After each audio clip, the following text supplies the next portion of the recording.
1.4 major patches coming to Once Human. Most things that are coming, I have already covered it on my channel. So if you want to see the new armor sets, the new weapons coming, check out this video. And if you want to see the new info about the lunar stuff coming, also check this video out. So for the patch notes, let's start off from the cradle. What's changing in the cradle? What's gonna happen? So the first 3 cradles are not changed. You just gain a damage bonus of 50% when you equip a specific weapon type for the cradle. There's a new cradle perk called Resilience. When your sanity is below 30%, damage received from deviants is reduced by 30%. Now, this new cradle perk is going to be specifically only for the new lunar scenario. Next up, we have Rapid Aid Cradle. Medicine usage cooldown is minus 30% when HP is below 40%, and medicine healing effect is 15%. Now, moving on to the second row, we have Tactical Combo. It has been nerfed from 25% weapon damage to 15, so that's a 10% weapon damage loss. Then we have Status Enhancement. The same thing happens here. It's nerfed to 15% status damage gain when you hit a weak spot. Before it was 25. Then we have Deviant Energy Defense. Is summoning or handling deviations grants a shield equal to 30% of max HP. While the shield is active, weapon damage reduction and status damage reduction plus 10%. Cooldown is 30 seconds. Then we have Energy Surge. Every 8 seconds at night from 9 PM to 3 AM, deviations recover 1 deviant power. That is kind of really bad, I would say. They literally yoinked the deviation trait and just put it into the cradle. Now, I don't know if they stack, like if you have that deviation trait and the cradle perk active. Chaotic Thoughts is the new cradle perk. When you have a whim due to low sanity, damage reduction against deviants is plus 10%, and damage against deviants is plus 10%. Then we have third row. First cradle perk is going to be Deadly Combo. After triggering bullet effects, bounce and shrapnel bullet effect damage plus 25% for 4 seconds. Then we have Elemental Sense. After dealing elemental damage, the corresponding element's damage is 25% for 4 seconds. This is really nice. We're getting some love for some status and elemental damage builds. Then we go to the Steady Hand. When you have a buff, example Fortress Warfare, Fast Gunner, weapon damage 10% and weak spot damage is 25%. Then we have Marked Strike, weak spot damage 20% against targets marked with a bullseye, so this is just specifically just for bullseye. Then we have Robust. When you perform a light attack, melee damage 5%. When you perform a heavy attack, melee damage is 10%. Each effect stacks up to 25% and lasts for 8 seconds. Now moving on to the fourth row, we have Extreme Freezing. When dealing Frost Elemental damage, Frost Vortex damage is 2.5% and inflict deviants with 3% slowdown for 8 seconds, up to 10 stacks. Then we have Blazing Detonation. When inflicting burn on a unit that already has burn, immediately deal 1 instance of burn damage, cooldown 3 seconds, and gain burn damage 25% for 15 seconds. You know, that's kind of crazy to think about, that Boom Boom is getting its Pyrodino nerfed, but that the Cradle perk for this scenario will be insanely good, so Boom Boom is going to be really good with these 3 Cradle perks. Then we have Invincible Strike. After dealing weak spot damage, shrapnel damage 2.5% and shrapnel crit damage 3.5% for 6 seconds up to 10 stacks. When fully stacked, the shrapnel damage loss due to distance is minus 50%. So they're buffing shrapnel, and you literally have less shrapnel damage fall off the further you are. This will kind of increase your damage in far ranges. Then we have Bounce Rampage. This is not changed, so explosive bonus after triggering Unstable Bomber. Unstable Bomber damage 5% for 8 seconds up to 5 stacks. Moving on to the last row, we have Heavy Strike. Fortress Warfare range is 50%. After activating Fortress Warfare, weapon damage is 25% for 8 seconds, and effect is removed after switching weapons. Then we have Transient Impact. Dealing Power Surge damage grants Power Surge damage 2.5% for 6 seconds up to 10 stacks. Then we have Bounty Hunter. Attack 2% upon initially marking a target, and weak spot damage 5% upon renewing the mark for 8 seconds, up to 5 stacks. Effect is removed after switching weapons. Now this is gonna suck for Bullseye, I guess. When you switch weapons, you lose the effect fully, which means you have to restack everything. You will definitely feel the damage loss with Bounty Hunter. Then we have Fast Pursuit. Upon triggering Fast Gunner, gain one of the following effects at random. Attack 3%, crit rate 3%, or crit damage 8% for 12 seconds, up to 5 stacks. Effect is removed after switching weapons. Moving to the last perk, Brawl Boost. After dealing melee damage, gain damage reduction 5%, and roll speed 5% for 6 seconds, up to 5 stacks. Effect ends when you switch weapons. Well, that's basically it for the cradles. Now moving on to the new deviation, that they're bringing a wish box. Wish box is a special territory deviation. By placing it in the isolated securement unit, you can find it in the territory. Wishbox has a separate storage space that transforms any item placed into something else at every hour. Wishbox can be purchased at the Stellar Plannerless shop or obtained from Morphic crates. I would say this is a nice quality of life change because there's stuff that you have in the base that you wish you could throw out, but you don't want to because you could just sell it to someone or, you know, trade it for something. But now you could be putting items in and getting something back for it.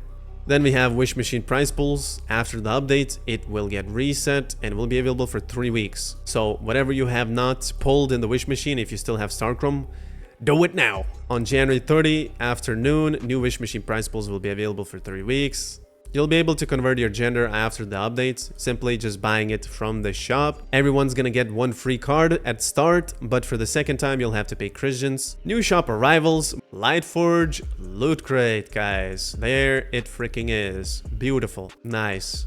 And then we have a Pyroglide, which is coming back on January 27.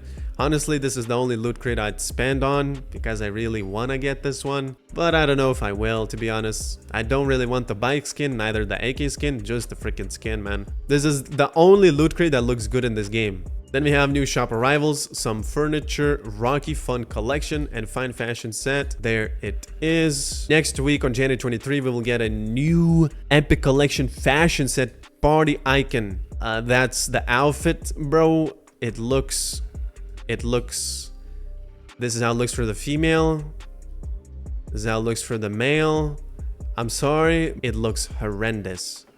I don't know the devs how you design these outfits, but how many times do we have to tell you that these outfits you make are just terrible? Like, what is this? I don't know, man. I think you guys need to hire new outfit designers, brother.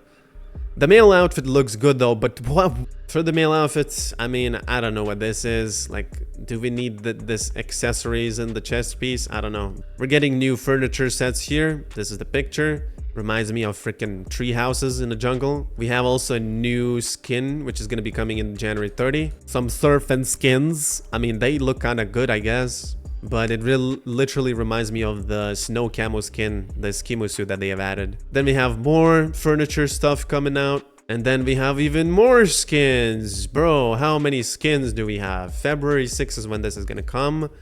Okay. And with that back, another furniture. All right, now let's jump into the balance changes. So for bounce, previously they have fixed where bounce usually would target friendly units by default. Tactical combat boots is now also fixed, so it got changed to the point where ammunition replenishment rate is 1 bullet per second. So every 1 second tick, you get 1 bullet back. It doesn't mention though that the tactical combat boots stacking is fixed. It only mentions that every 1 second boots will give you a bullet. So I don't know if actually the Doombringer is gonna die after this update or still be alive, because I think you'll still be able to stack Fortress Warfares together, and that will just give you 1 bullet per second. We'll see about that. That will be the most interesting change I want to see first. Then Kumaving description is gonna be fixed, and before bounce damage was 30%, but it actually wasn't 30%, it was 40%. But now they're changing it to 75% bounce damage. What they're really doing here is they're correcting the description. Right now it is 75%. It just shows you 30%, and we can actually test that in the game right now, which I will do. As you can see, these are my stats. We have 39 damage, and bounce damage does minus 60% of your base bullet. As you can see, if we check the passive, it says bounce damage 30%. So let's see if it's 30% or not. You can see the bullet bouncing is doing 27 damage as it bounces. 27. So as you can see, 39 base damage, 55 weak spot, 75 bounce damage, minus 60 damage because of the bounce bullet. So as you can see, we do 27 to the body and 42 to the weak spot. And if we put 30 bounce damage, the numbers do not match at all. So this is already like, it's already in the game, as you can see. It's just that the description 30% is wrong. They actually changed it from 40% to 75%. They just did that in a silent patch. Not many people noticed that. I didn't even notice it. We just found that out recently. 10, we have the precision bounce mod. After triggering bounce 6 times, the next bullet's bounce is damage 50%. So it's bounce damage 50%. So how this works is they are not doing anything to this mod. They're not nerfing it, they're not buffing it, they're just correcting the description. That's how it is right now in the game. So if you take a look, after triggering bounce 6 times, the next bullet's bounce damage is 125%. So you just gain a 125% bounce damage bonus for that bullet you're gonna trigger for bounce. So I'm gonna demonstrate that in the game right now. Let's take a mod like this. It has bounce damage 1.2, damage against normal enemies 2. So we will do 75 damage in the weak spots when I'm about to trigger my precision bounce. However, this is gonna take forever to trigger it because it could bounce to the head or it could not. Okay, there you go. There was a 75 damage right there. And in the body, we do 48 when we trigger precision bounce. As you can see, 48, because the precision bounce mod, we stacked it 6 times, and then once it's about to bounce, we do that plus 125% bounce damage. So that was the precision bounce bouncing, and we did 48. And these are the calculations, as you can see, 48 in the body, 75 in the weak spot. If I remove the weak spot, it would be 48 in the body. But as you can see, this is the bounce damage, so it's 75 here. That mask mod is actually adding to the bounce damage passive of this multiplier of the Kumawi, so that's why it's 200 here. This literally works for now in game. It's just a corrected description. Then we have Pyro Dino. Explosion damage was 300%. And now they're changing the explosion damage to plus 240%. And this is just a note that Deviation's attack is determined by the player's psi intensity. The damage of Pyro Dino level 5 is 1200 psi intensity. So, you know, if you have 1051 psi intensity or something like that, this number multiplying your psi intensity would be like 14, up in the 14,000s. That's why the explosion damage is so high. But even if with the explosion damage nerf, the Boom Boom is still gonna be good together with the Pyro Dino, so don't you worry, guys out there. Keep on using that Boom Boom. Then we have Brahmini. They're changing the 60% chance to trigger bounce on hit to 75%. That's basically it. Little Jaws is getting a change. Bomber damage 10% is getting changed to 15%. Those confused about this just does 40% less bomb damage to other players, not to you. Then we have Predator. Predator is getting a huge buff, and what they're changing for Predator is you will now be able to stack from 40% up to 60%. So you'll gain more weapon damage when you shoot the same target. And instead of the effect resetting when switching targets, it will halve your stacks when the target is changed. That is a really cool change. Killing small mobs will be a little bit better, because before, if you swap a target, it's literally GG. You just lose that damage stack. And for the conflicting memories, they're just changing the magazine size you need to get maximum trigger parts. Not much of a change though. This gun is kinda meh, I would say. And then we have bug fixes for movement speed adjustments and stuff. All of this though, I have already covered in my video, which I will link in the description. So make sure to watch that. So they're changing teleportation, teleporting back to campsite or your territory. A teammate's territory now share a unified cooldown timer. Now, I don't know what they mean by teleporting back to campsite. They probably mean a cooldown for spawning on your campsite, which I don't know how that's gonna work. If you die, maybe you need to wait 10 seconds or something. I hope it's not 1 minute for the campsite, because that will suck. They added a new item, anti-blockage capsule. When used, it resets the cooldown for teleporting back to the campsite, your territory, or a teammate's territory, allowing for immediate teleportation. This item has a chance of being found in medicine boxes in the wilderness. Okay, that is actually cool and really nice that they're doing that. Quality of life update. I love it. The cooldown for teleporting back to campsite, your territory, or a teammate's territory will now be reset after taking or completing public events like these. Okay, that's cool as well. Then they added a prompt for when the player gets stuck in the foundation due to network or loading issues after teleporting back to their territory. Players' position will also automatically be corrected once the loading is complete. I think this is also including the parts where if people use cars to phase through the foundations, you will no longer be able to do that, and your character is just gonna be teleported out when the stuff is fully loaded. Social feature optimized, enable chat between strangers. Great, now I'm gonna have my DM spammed in the game by alt accounts or something. And they added a trade message filter to the world chat channel. Enable the filter to collapse all trade messages and keep your chat box distraction free. Not sure what a trade message filter is gonna do. I guess for buying stuff from vending machines or whatever you trade with the player, but I don't know. Cosmetics. Optimize the soft body physics of fashion items. I guess stuff is just gonna jiggle now, like your accessories that you have in your backpacks or something. Honestly, just add jiggle physics in the game, you know what I'm saying? Change the standing pose of female characters on the character screen in the wilderness. Alright, developers. Change the appearance and physics of the basic female characters model's chest.